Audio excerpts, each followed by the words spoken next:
और इस वक्त की बड़ी खबर, साध्वी प्रज्ञा ठाकुर को जमानत मिल गई है। 2008 मालेगांव बम धमाका केस में आरोपी थी साध्वी प्रज्ञा ठाकुर, रिहा हो जाएंगी। साध्वी प्रज्ञा ठाकुर जमानत मिल गई है उन्हें। बॉम्बे हाईकोर्ट की तरफ से मालेगांव ब्लास्ट केस में जमानत मिली है। इसमें सशर्त जमानत दी गई है साध्वी प्रज्ञा ठाकुर को।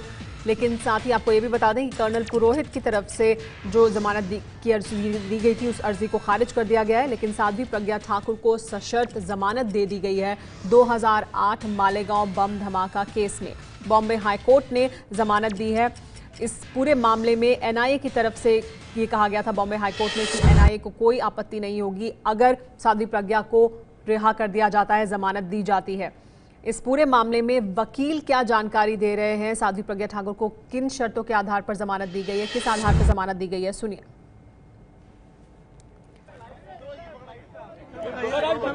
Court has found that no case is made out against Sadhvi Pragya. Sadhvi Pragya के अगेंस्ट में कोर्ट ने पाया है कि एनआईए के इन्वेस्टिगेशन के बाद में जो सप्लीमेंट्री चार्जशीट फाइल की गई उसके हिसाब से साध्वी के अगेंस्ट में केस नहीं करता, इसलिए साध्वी को रिलीज करने का ऑर्डर किया। 5 लाख रुपए की श्योरिटी का ऑर्डर किया और जब तक कि 5 लाख रुपए सॉल्वेंसी फर्निश करने में टाइम लगेगा तब तक के कोर्ट ने बोला कि 5 लाख रुपए कैश भर के वो रिलीज कर सकते हैं।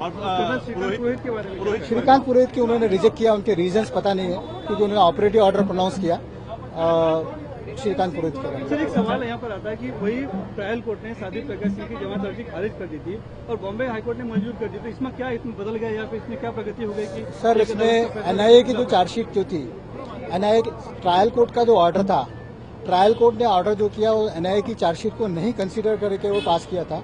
उनका बोलना था कि there is no change of circumstance, जबकि वो ऑर्डर जो था बॉम्बे हाईकोर्ट का जो पुराना ऑर्डर था उसके हिसाब से वो कॉन्ट्ररी था। और there are change of circumstances कि एनआईए की चार्जशीट जो है, एनआईए की चार्जशीट में जो एविडेंस कलेक्ट किया गया, जो पाया गया कि इनके अगेंस्ट में एलिगेशन नहीं है, तो चेंज ऑफ सर्कमस्टांस है। हाईकोर्ट ने वो कंसीडर किया है। हाईकोर्ट ने वो कंसीडर करते हुए किया है कि इनके अगेंस्ट में बेसिकली सिर्फ 2 एलिगेशंस थे। एक एलिगेशन था उनके अगेंस्ट में कि इनका स्कूटर जो है वो स्कूटर मालेगांव ब्लास्ट में यूज किया गया, जबकि एविडेंस था उस पर कि स्कूटर जो है वो 2004 में ही बेच दिया गया था। 2008 में ब्लास्ट हुआ, 2004 में ही स्कूटर बेच दिया गया था, इसका एविडेंस था। ये सब एनआईए ने लाया उसमें।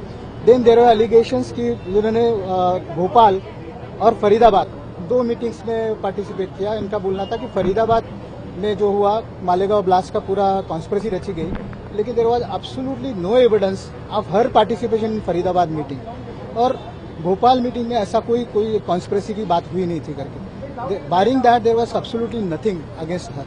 एनआईए की कोर्ट जो है, एनआईए की जांच रिपोर्ट को नहीं मानती है। नहीं मानने ऐसे नहीं है। नहीं सर ऐसा नहीं है। एनआईए की कोर्ट ने बोला है कि एटीएस की चार्जशीट भी है और एनआईए की चार्जशीट भी है, ये दोनों की वैल्यू ट्रायल में देखी जाएंगी। ये प्राइमा फेसी केस देखा जाता है एविडेंस की से बेल की स्टेज पे, न माननीय हाईकोर्ट ने इसको फाइनली डिसाइड किया है, न ट्रायल कोर्ट ने फाइनली डिसाइड किया था। ये प्राइमा फेसी केस डिसाइड करते कि इस पर बेल मिलेगी नहीं मिलेगी। इसमें अपार्ट फ्रॉम मेरिट्स इनका एक दूसरा ग्राउंड भी था, ये लेडी भी है और पिछले 9 साल से जेल में है, और साथ में unfortunately she is suffering from dreaded disease of cancer. तो ये कंसिडरेशंस भी साथ में। पासपोर्ट जमा कराने के लिए कहा गया। हाँ, पासपोर्ट जमा कराने। ट्रायल कोर्ट के सामने भी था। ट्रायल कोर्ट ने यही सर्कमस्टेंस यहाँ भी है। ट्रायल कोर्ट ने देखो, हर कोर्ट का अपना वो रहता है। अपेलेट कोर्ट्स रहते हैं इसी के लिए कि ट्रायल कोर्ट अगर कोई गलती करे तो अपेलेट कोर्ट उसको करेक्ट करे। अपेलेट कोर्ट का मतलब ही वो रहता है। ट्रायल कोर्ट ने अनफॉर्चुनेटली ये रिकॉर्ड किया था कि there is no change of circumstance. Charge sheet file होने के बाद भी उन्होंने बोला कि जो पहले हमने कंसीडर किया उसका चेंज नहीं होता एनआईए की चार्जशीट के बावजूद भी, जो कि हमारा बोलना था कि चेंज ऑफ सर्कमस्टांस होता है, जो कि एक सेटल लॉ है। तो उसको मानते हुए माननीय हाईकोर्ट ने बेल दिया, और बेल में ये जो दिया ये फाइनल डिसीजन नहीं है, ये फाइनल डिसीजन ट्रायल कोर्ट में ही रहेगा। ये प्राइमा फेसी केस के बारे में सोचते हुए ट्रायल कोर्ट ने। आपको पूरा नाम बता दीजिए। मैं श्याम देवानी।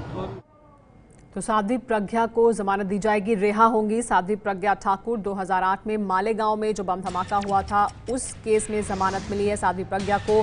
उनके वकील के द्वारा जानकारी दी जा रही है कि जो 2 मामले साध्वी प्रज्ञा के खिलाफ थे वो दोनों ही एनआईए की चार्जशीट के मुताबिक उनके खिलाफ साबित नहीं होते हैं। इसको भी माना है जमानत देते हुए बॉम्बे हाईकोर्ट। ये है एबीपी न्यूज, आपको रखे आगे।